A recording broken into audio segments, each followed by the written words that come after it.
மல்லி சீரியல் நேயர்களுக்கு வணக்கம். ஆட்டோ ஓட்டுநர் மூலமாக வெண்பாவை கடத்திய லேடி யார் என்பதை கண்டுபிடித்த விஜய்.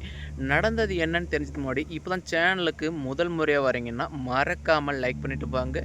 வீடியோக்குள்ளே போயிட்டு என்ன தான் நடக்குதுன்னு பார்ப்போம்னு பார்த்தா, நம்ம வெண்பா ஒரு ரவுடியோட ஃபோனை எடுத்து கால் பண்ணியிருப்பாங்க இல்லையா, அந்த ஃபோனுடைய கடைசி லொக்கேஷன் வந்து கண்டுபிடிச்சி போயிடுவாங்க. அதுக்கப்புறமா அங்கே சந்தேகப்படுற மாதிரி குடோனும் சரி எதுவுமே சரி இல்லாததுனால இப்போ ஆட்டோ ஓட்டுநர்லாம் விசாரிப்பாங்க இல்லையா, அப்போ தான் ஒரு ஆட்டோ ஓட்டுநர் வந்துட்டு, அதாவது சார், இந்த குழந்தையும் ஒரு லேடியும் இப்போ தான் ஒரு இடத்துல வந்து ட்ராப் பண்ணிட்டு வந்தேன் அப்படின்னு வந்து சொல்லுவாங்க இல்லையா. சரி, எந்த இடத்துல ட்ராப் பண்ண, அது உனக்கு நல்லா தெரியுமா அப்படின்னு வந்து கேட்பாங்க இல்லையா நம்ம விஜய் இருந்துட்டு.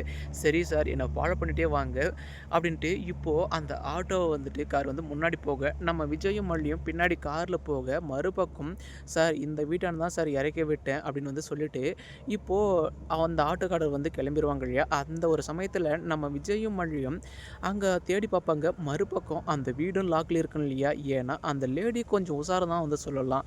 இங்கே இருந்தால் போலீஸ் எப்படியும் நாய் மாதிரி வந்துட்டு வந்துடுவாங்க, நாம் இருக்கிற இடத்த தேடி கண்டுபிடிச்சி. அதனால நம்ம இந்த இடத்த இருக்கிறத விட வேறு ஏதாச்சும் சேஃபான இடத்துக்கு போயிடணும் அப்படின்றதுக்காக தான் வெண்பாவை அந்த ரவுடி பசங்களை வச்சு ஒரு யாருக்கும் தெரியாத குடோனுக்கு வந்து கூட்டிகிட்டு போயிடுறாங்க.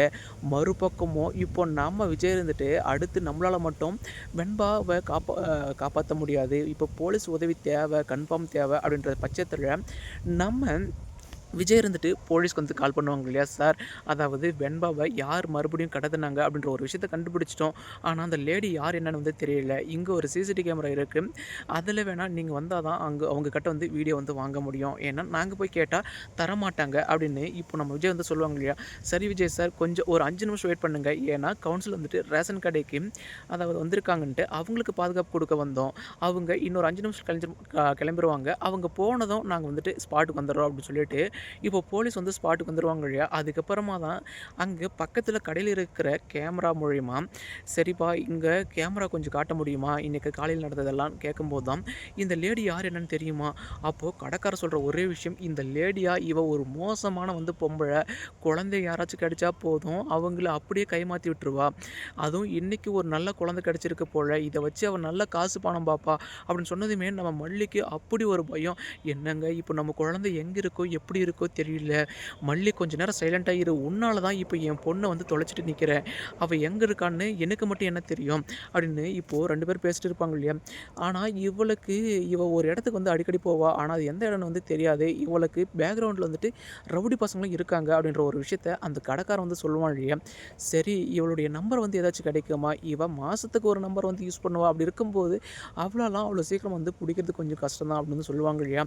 மறுபக்கமும் சரி எப்படியாச்சும் கண்டுபிடிச்சே ஆகணும், ஆளுக்கு ஒரு பக்கம் போயிட்டு தேடுவோம் அப்படின்னு சொல்கிற சமயத்தில் தான் 2 ரவுடி பசங்க ஏதாச்சியாக வெளியில் வருவாங்க இல்லையா. ஏன்னா ஒரு பக்கம் நம்ம வெண்பாவுக்கு மயக்க மருந்து கொடுத்து ஒரு டேபிள் மேலே வந்து படுக்க வச்சுருப்பாங்க. மறுபக்கம் அதாவது ஆப்போசிட் பார்ட்டிக்கு வந்துட்டு இப்போது விலை பேசி வெண்பாவை வித்துடணும் அப்படின்றதுக்காக அந்த 2 ரவுடி பசங்களும் பார்ட்டியை வந்து குடோனுக்கு கூட்டிகிட்டு வரதுக்காக வெளியே வந்திருப்பாங்க இல்லையா. அப்போ தான் நம்ம விஜயோடைய கண்ணிலையும் சரி போலீஸுடைய கண்ணிலையும் சரி நல்லா வசமாக வந்து மாட்டிக்கிறாங்க. மறுபக்கம் போலீஸை பார்த்ததுமே இப்போது மறுபடியும் குடோனு கூட நினைப்பாங்க இல்லையா.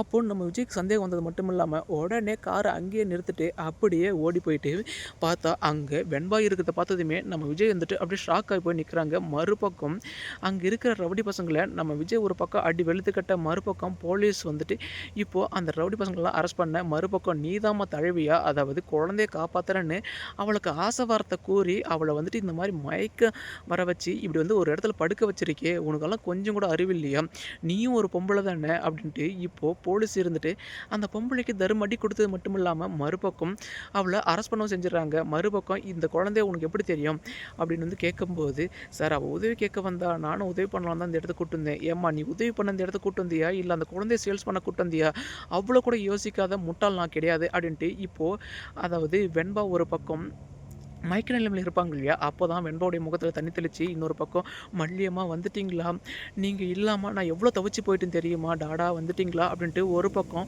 வெண்பா இருந்துட்டு இப்போ விஜயவும் மல்லியவும் ஆனந்த கண்ணீரில் கட்டி பிடிச்சிடுறாங்க. இன்னொரு பக்கம் போலீஸ் இருந்துட்டு அந்த பொம்பளை ரவுடியை வந்து அரெஸ்ட் பண்ணி கூட்டிகிட்டு போயிடுவாங்க இல்லையா. இதுக்கு அடுத்தடுத்து என்னென்ன சுவாரஸ்யமான விஷயங்கள் இன்ட்ரெஸ்ட்டாக நடக்கும் தெரியும், மறக்கன் வந்து ஃபாலோ பண்ணுங்கள். ஆனால் இன்னொரு பக்கம் தீபிகா தான் வெண்பாவை கடத்த சொன்னது அப்படின்ற விஷயம் நம்ம விஜய்க்கு நல்லா தெளிவாக தெரியும். இது தீபனுக்கு தெரிஞ்சா நம்ம தீபன் இருந்துட்டு இன்னுமே தீபிகா மேல கோவமா தான் இருப்பாங்க.